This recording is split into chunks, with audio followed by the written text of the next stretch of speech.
So welcome to my classroom. My name is John Tague, Mr. Tague at Bellows Free Academy, and I wanted to spend a couple minutes introducing you to the way the classroom operates. It's called the flipped classroom. It's essentially just to compare the two things between a traditional classroom and a flipped classroom. Traditional classroom, time spent in class, new material is introduced. Teacher at the board showing examples, particularly in a math class. How do you do this? How do you do that? Students sitting, taking notes, possibly sometime at the end of class to start working on the homework, working on the assignment, or whatever it happens to be.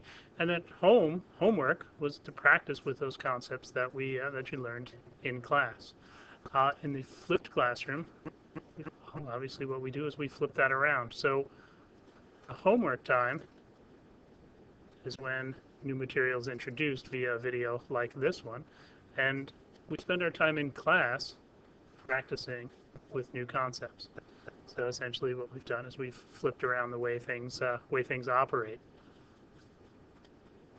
Let me give you a little bit of a history of how this all came to be, how something that I adopted in I guess the spring of 2011, not that long ago. Sort of started with a student at one point I was answering a question towards the end of class about a problem involving fractions.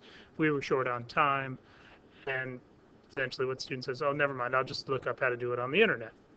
And I realized at that point that there's a lot of information on the internet that is helpful to students. Towards the February last year, we started taking a course, and one of the things with the course was that we were to establish ourselves on Twitter. And while I was on Twitter, I came across a couple of guys from Colorado who had been using this flipped class approach in their teaching. And the way they started was because they had chemistry classes, and being in Colorado was rather rural, and so a lot of the sports kids were missing some of their classes because they had to travel to get to sporting events, sort of like what happens here. So what they started to do was record their lectures and make them available to the students that were absent. And then they turned it into, hey, why don't we just make that the homework, and then we have more time in class. Last year, what I did was I started it out with my AP Calculus class. We used it for 1 unit. Students loved it. We also instituted it in the Math 2 class for 3 or 4 units, basically the second half of the course. We did all flipped class, my cane dial 0. And one of the things that students came out of it, the quote that at least sticks with me at the end of the year, is that no one gets left behind or held back. So we'll talk a little bit more about what that means. So how the class works. At home, for homework, students are going to have a video with notes similar to this. The videos are available in a variety of places. They're available on the School Fusion site. They're available on YouTube. They're available on a student's thumb drive if they don't have internet. They're available on a DVD if students don't have a computer, so they can watch it at home on a DVD player. They're available in school. There's lots of ways to get it. We don't want that to get in the way of a student not being able to. So the video introduces the new material. Students have notes that I give them, that's sort of an outline of information, and they're following along, listening and recording information. At home in class, that's what it says there, we work on some questions. First, did you have questions about what it was that you saw? We try to clarify the information a little bit if there are particular questions or extending questions. We do a little guided practice, making sure that if there's skill involved, we have that skill. And we try to work with some extensions of the information, and sometimes on projects. Essentially what we're trying to do is take the information that students have, which is what they get at home from their video, and turn that into actual knowledge. Information we can find anywhere. Knowledge means we actually know something and can do something with it. So we want kids to know things so that they can understand it, and then they can do something with it afterwards. So that's how the class works. QJEP is just bold letters. It means nothing. So some advantages that I've found. It reduces the stress level in the course. There's not the sit quiet, listen. There's not that that sort of interaction where kids are passive, and so they're working in class. The stress levels are greatly reduced. There's an increased contact. I'm in contact directly with each and every student every single day. I have a conversation with them.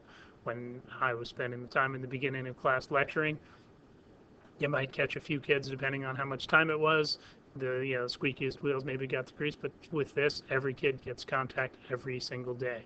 While students are watching the videos, they can pause, they can rewind. So that's something they can't necessarily do when they're listening to a lecture in class. They can't pause me to catch up. They can't rewind if if they don't understand. They can certainly ask questions, but people are pretty hesitant to ask questions about things. I'm hoping we'll find that people will ask the questions when it's that individual increased kind.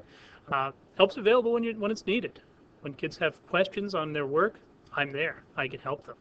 When they're at home doing homework, it's left up to the parents, and sometimes it's difficult to remember the math that you did back in high school, or if it's math that you never did in high school, it's hard for you to be able to tell what's going on and be as helpful as possible. So here they're taking notes, they're watching a video, they're doing the best they can there, but they don't necessarily get stuck. And the homework time is about 15 minutes. A video takes about 15 minutes to watch. If it's longer than 15 minutes, I can't put it on YouTube. So that tends to be my hallmark. The other advantage is that bad learning is reduced. You don't go home and practice doing something the wrong way, and then the next day we have to try to fix that. If we catch that right away as we're working on working on work in class, then we're all very good. So those are the big advantages. Disadvantages you may wonder about: technology. If you don't have access to technology, well, as I said before, I put them on 2 places on the internet. I put them on DVDs if people need them, and I put them onto people's thumb drives. So there's a variety of ways to get a hold of it. And so we try to make technology not be the issue. Homework not done. So if the student doesn't watch the video, what happens? Well, if a student didn't do the homework in class, what used to happen? Well, we would move on. They would still be lost. With this, if they, for some reason, don't get a chance to watch the video, I guess that's what they end up doing in class at the start of class that time. It reduces some of their contact time availability with me and with their peers, because students tend to help each other as they're working their way through this. But at least they are moving at their own pace, so they don't get left behind. And no one gets held back, because you're not held back because your neighbor didn't do their homework, didn't watch the video. They grab a computer, they watch the video. It's not something we want to happen all the time, because it's not a real great use of class time to watch the videos, but we try not to let that get in the way as we go. So if you have questions, you can shoot me an email. It's email's right there.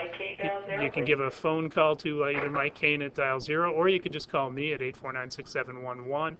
If you want to find out more about it, I'm on Twitter. My Twitter handle is jtague252. Or if you have Twitter and you just do the hashtag, you just type in search for #FlipClass. There's a lot of people out there with a lot of information about it. I suspect even if you went on the internet and did a Google search on FlipClass, you'd find some more information about it, pros and cons. I'm more on the pro side. So let me know. Thanks for paying attention. This is about a 10-minute sort of shot, 9 minutes, and that'll be about what a typical homework turns out to be. Let me know. Thanks for listening.